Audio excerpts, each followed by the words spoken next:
Artificial intelligence stocks have obviously gone crazy over the last 12 to 18 months, and a lot of them are trading at really incredible multiples. Nvidia trades for about 80 times trailing earnings. AMD is trading at a couple hundred times their trailing earnings. Even Intel is trading for 100 times trailing earnings. Now, those numbers get a little bit better if you look at forward estimates, but it's hard to argue that any of these companies are really values today. But if they're all successful in building artificial intelligence businesses the way that the market is expecting right now, if Nvidia indeed has a forward growth rate for the next 2 years of 50%, which is what analysts are expecting in their models right now, if all of this takes place, there's going to be one area where investors are going to be able to make a ton of money without taking any risk on which AI companies win, which chips win, just riding the AI wave. And that is with energy. If artificial intelligence indeed becomes something that we use all the time, becomes this multi-trillion-dollar business that a lot of people think it is, it's going to take an absolutely astronomical amount of energy. And the US and countries around the world are going to have to grow their energy production at rates they haven't for decades. So I'm going to get into some of the opportunities in the energy space today and why this could actually be the best place to invest in the artificial intelligence revolution.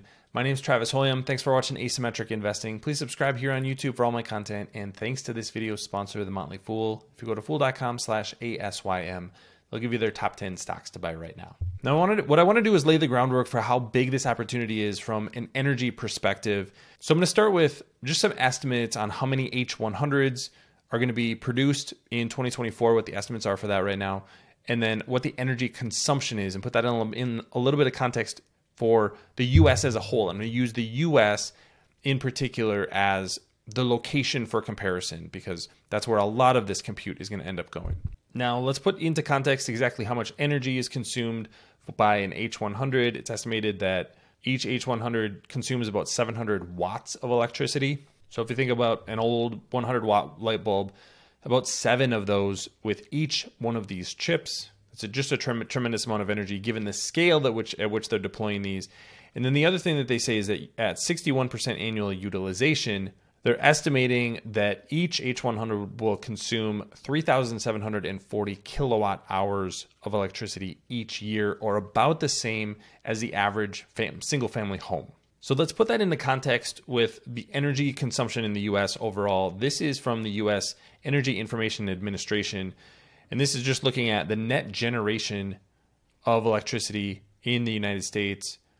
And this is, I pulled annual numbers. That's what this chart is. So in 2023, all fuels accounted for 4.2 billion megawatt hours. That is everything in the US, industrial, commercial, residential, everything that is related to electricity.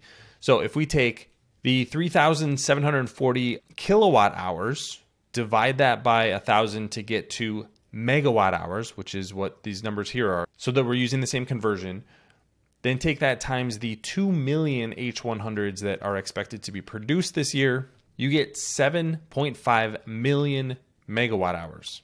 Divide that by these 4.2 billion megawatt hours, and what you get is an increase in energy demand of 0.2% in the US overall.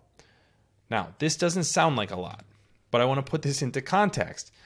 This is only the chips that Nvidia is making. This does not include any chips from anywhere else, any of the other chip makers, any of the other customers like Microsoft, Meta, AWS, who are also building their own chips. So it's likely that the energy consumption increase from H100 and H100 equivalents, as Mark Zuckerberg called them, is probably going to be more like 0.5% or greater in 2024 alone.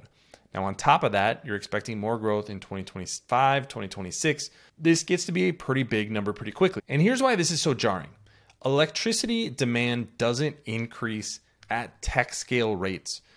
Electricity demand increases between 1 and 2% each year, like clockwork, over the last century. This chart shows the retail sales of electricity since the 1970s. So about the last 50 years. And over 50 years, there was a 115% increase in demand for electricity. So over most of that period of time, the growth rate per year was about 2%. Since the mid-2000s, that has gone down to about 1%. Now, if we're adding 0.5% to the traditional 1%, Now you need 50% more generation, transmission than you needed previously. This is just a massive growth rate in the electricity industry. And this is just the estimates for 2024. We're not even getting into what could be built in 2025 and beyond. If we double the growth rate in electricity demand in the US and around the world just because of artificial intelligence, that's going to require billions of dollars worth of investment.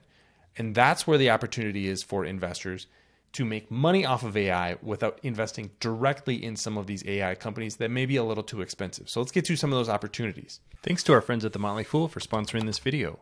Visit fool.com/ASYM for the top 10 stocks to buy right now. The first I'm going to go over is NextEra Energy. NextEra Energy owns Florida Power and Light, a regulated utility in Florida, also owns a number of assets, really focused on renewable energy around the world. But let's just go through some of the basic number here. About $130 billion market cap, 3.3% dividend yield. And this is from their most recent presentation to investors. They've got 72 gigawatts of clean energy operating. This is really where they've had a lot of focus over the last decade or two. But the regulated utility, like I said, Florida Power and Light, or FPL, that's going to generate those consistent returns that you expect from a utility. And the NextEra Energy Resources is the company that's going to develop a lot of these renewable energy projects, wind and solar. And then those often get dropped down to NextEra Energy Partners. Kind of a complicated structure, but that's the structure that they go with. So they're going to get benefits just from the growth in electricity consumption overall. That's really the play here. And this is going to be, as one of the biggest producers and utilities in the country, this is going to be one of the beneficiaries. Let's go down to their history of execution. This is their adjusted earnings per share, 10% compound annual growth rate, and dividends growing a little bit faster than that as well. So a long history of solid financial results, and has the scale to play a big role in the need for increased electricity production. Another one to look at is Exelon, a 4.1% dividend yield and just a $37 billion market cap. So a little bit smaller company. They're going to have a few different assets. They do have transmission and distribution only utilities, and their operating areas are on the East Coast in kind of this densely populated area around Philadelphia. It is one of the largest utilities by, as what they call, scope and scale, so the number of customers that they reach, and has a relatively, And so what they're going to make money off of is just more electricity going through the system, transmission and distribution. So if you're producing more energy from power plants, you're going to need more transmission of that electricity from the source of power to the source of demand. And then distribution is going to be on more of a smaller scale. So that's going to be the distribution that goes to your house, not the giant power lines that go across the country. The third one I'll touch on briefly, Xcel Energy. This is my utility, 4.1% dividend yield, $30 billion market cap. This is going to be a little bit more of a conservative company. The areas that they operate are in the Midwest. And then they also have a electricity production arm as well, like a lot of these other companies have. You don't necessarily have to invest in individual stocks either. You can just pick an ETF. There are a number of these available. I'll just touch on the Vanguard Utilities Index ETF. And this is from their reports. They have 60% exposure to electric utilities. They have some exposure to gas utilities. Independent power producers are going to be the independent companies that are going to own power plants and sell that electricity to utilities, multi-utilities, renewable electricity. So a lot of different assets here and just a more diversified way to play this portfolio. And they have some of the companies that I've already talked about here: NextEra Energy, Southern Company, Duke Energy. Some of the biggest utilities in the US are going to be included in this ETF. So if you're interested in just riding this wave, this would be a great way to play it. The bottom line here is pretty simple. If artificial intelligence does become something that we're using on a day-to-day basis, it's this technological revolution that a lot of people think it is. It's going to require a ton of electricity consumption, whether that's happening in the cloud, at the data centers where a lot of the assets are being built today, like H100s, or whether that moves onto device and things like your iPhone or your computer are doing a lot of those inferences on device. They're going to consume more power if they do that. They're actually going to consume more power than if these inferences were done in the cloud. So I think overall, if this is a technology revolution, it's going to require massive investments in new power plants, in new transmission and distribution. That is going to be a tailwind for utilities, whether they are regulated utilities, the companies that you pay your bill to, or whether they're independent power producers, renewable energy developers. Everyone is going to get a piece of the pie if demand grows at the rate that it possibly could. Like I said, over the last couple of decades, electricity demand in the US is only up about 1% per year. So if that doubles, that requires a massive amount of new investment. So something to think about if you're interested in AI, but maybe don't know where to invest in AI stocks, maybe time to look on the energy side. But what do you think? Have any of these ideas piqued your interest? Leave your comments in the comment section below. Don't forget to subscribe to Asymmetric Investing. Thanks for watching, everybody. See you here next time.